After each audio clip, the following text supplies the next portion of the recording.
yan. Ako na.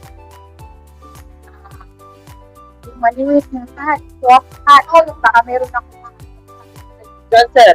Ayan.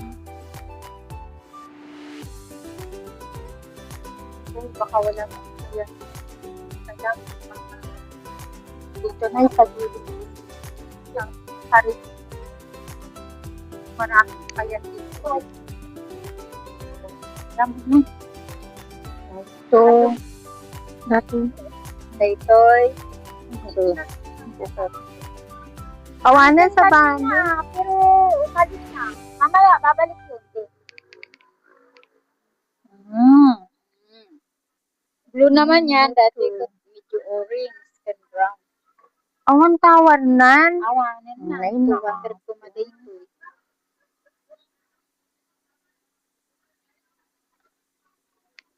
Kunak mo di kitialan yung pay.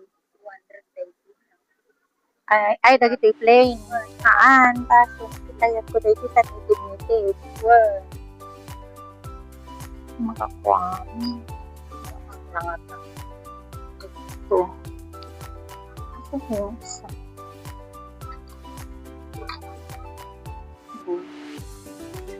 Ano siya yun? Free size niya. Yes, ma'am. Dati, Mirror on the wall. parang mas magagit na mga word. I am the fairest of them all. Wala nang huwit. I am. Maganda po yan. Yung ano. Pero yung medyo mas pang... Ay, pwede din kayo. Pwede rin yun, ma'am. Hindi kasi may pagbibigyan ako. Okay. Yan. Yeah, I think this is good. Ito at saka luman nun. Parang gusto ko tumito eh. Actually, may dress akong ganito kasi. Parang type ko. Oh, maganda rin po yan. Parang type ko. Hindi ko kaya yun. Pwede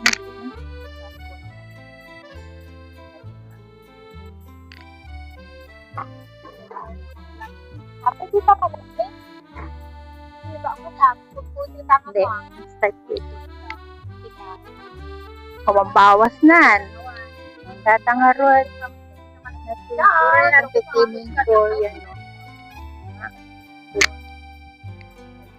Yan o. Sura ko. Meron din isang ito.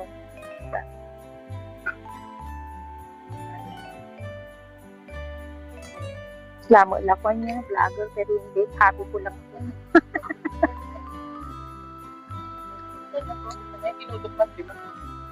Anong pinutok ko din? Sige, madam Dawan. Balikan ko na lang. Nagmamanuti atuman yun. Oh, sige. Tapos fresh lumpia yun, ano? Sige, balikan ko na lang mamaya. Dami mo. Ay, Para kaya ano?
Kain muna tayo, oh.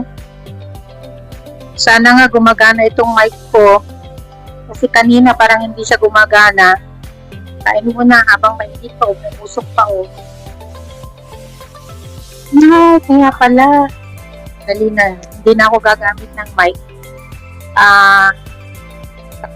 Lobat na. Grabe itong upuan, ano? Oh, arte-arte, ano? Yung upuan niya, craftsmanship niya. Ano kaya ito? Binili nila dito or sa mga surplus? Yan. Ito ang talagang kinikrave ko ngayon dahil nasa Baguio ako. Kain ako. Kano na ba to? 125 yata? 125? Yung iba 150. Yung ibang ibang flavor. Kasi ito chicharon eh. With itlog. So, yan. Kain muna tayo. Kain muna tayo, oh. Sana nga gumagana itong mic ko. Kasi kanina parang hindi siya gumagana. Kain muna habang mainit pa, umusok pa, oh. Kaya pala. Dali na. Hindi na ako gagamit ng mic. Anong tapos ito? Lobat na.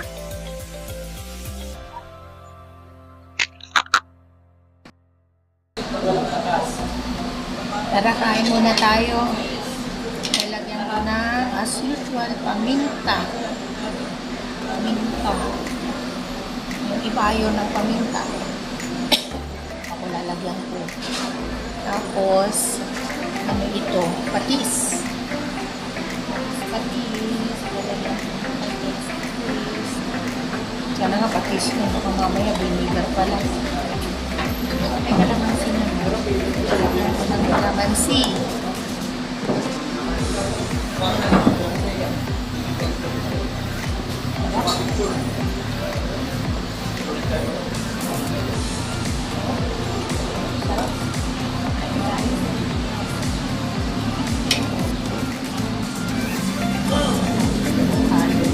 Tama na nung yung noodles.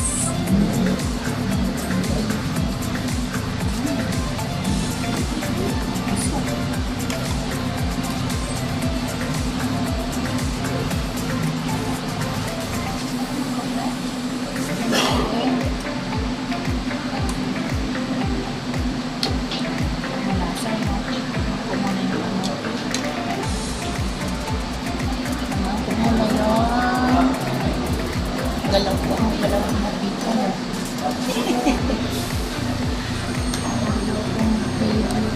Dapat medyo malayo na.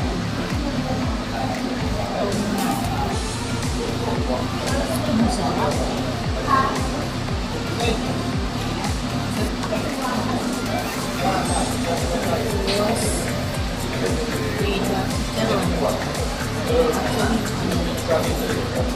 Hindi lang basta dito. Ginawa talaga nila kailangan na giluto. Nag-iingay ko.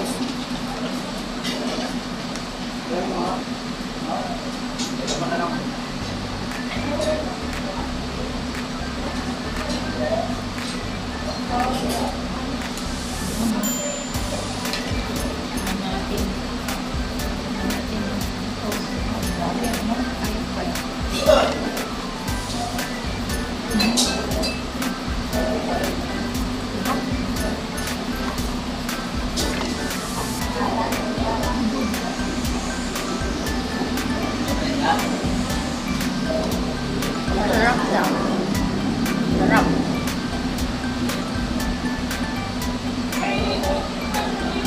Parang ano, parang gusto kong mag-take out. No? Kaya ano?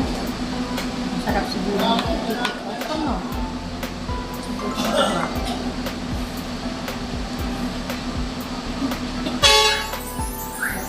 Sarap mag-take out. Yan. Sarap na.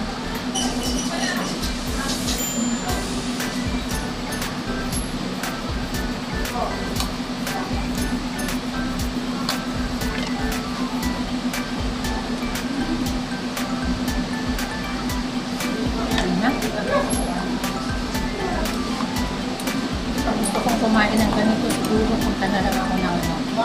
Ano ka meron ganito sa San Carlos? Paris. Kung sa malapit sa town center, Paris.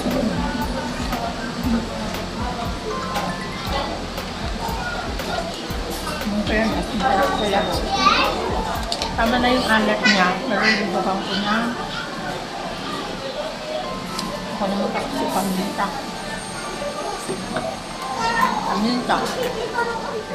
Kanina,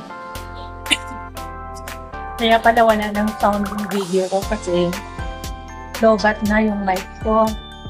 May power bank naman ako dito at tinatamad ako mag-start.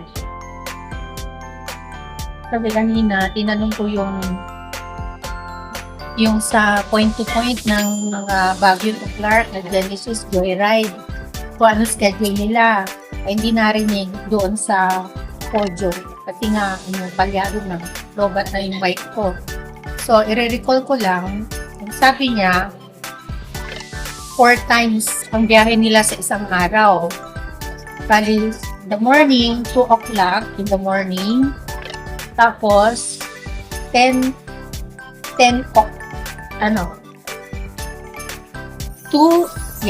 a.m. Tapos, 10 a.m.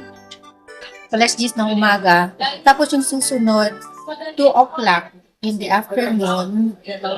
Kaya, yun, naabutan ko, nakapila siya. Dahil kanina mag-2 o'clock pa lang eh. At saka yung susunod ay 5 o'clock in the afternoon. So, 4 yan. So, kung halimbawa, makapunta-punta ng Clark, tapos dito muna sa Baguio, meron dyan yung tuluyan dyan, yung tribo, yung tinuluyan namin noon ni Insan Jubel at saka si Rita. Ano lang eh, ang bayad namin 600 per night, pero kung ibubok mo online, 500. May libreng na yun, kakape sa umaga na may 2 biscuits yata yun, pero yung kape nila, rice coffee, masarap talaga, tsaka yung sugar, yung balikat sa, masarap. So, pwede mag-overnight na lang dyan, tapos, pwede kong gawin siguro yun, mag-overnight ako dito, tapos, diretso Clark, ng Clark Airport, o kaya kung halimbawa, mag-flight ka, doon ka sa Clark Airport, ayaw mo sumakay-sakay, magbaba ng terminal, kung di ka naman magre-rent ng van. Pagpabago ka na lang doon na, total from San Carlos naman, ang pamasahe ay 220 pesos lang sa van. O, diba? Tapos, from Pines Garage, siguro, kung may dala ka, may maleta, mag-taxi ka na lang. Grab. Mga 100 siguro, 150 siguro. Dito. Pahati ka dito sa Talibo. Tapos, na following day, diretso ka na ng Clark. So, mag-point-to-point ka na lang ng bus ng Genesis. Yun. Tingin ko muna kung okay na to mic ko. Hindi na, ayan, patay na kayo siya namin. Nabutong. Pumutong. Bababa ako. Pinagit ako building ng baba. Yung mga suman-suman doon. Bumili nun. So, yung kanina, pagsuman, may nakita ako ng bukoy. Parang gusto ko bumili yung fresh lumpia. Ayan na, lumalapit na yung panahon. Niisip ko kung matulog kaya ako dito, no? Diyan lang sa tribo. Ano lang naman, 600 lang naman. Pero kung yun lang ang gagawin ko, magpapalamig, wag na. Malamig naman yung tulgak kong kwarto. Pwede namang i-aircon ko. Next time na naman, pag gusto ko maglamierda, papaglalamon. Ganito lang, pag gusto kong kumain ng Yung 100, magkano yan? 125 pesos na Mickey. Sarap, no? Punta tayo sa baba. At dyan natatapos ang kwentong gala ni Nanay Rutitay nang siya ay pumunta ng Baguio at kumain ng Badan Mami. Thanks for watching! Till my next vlog!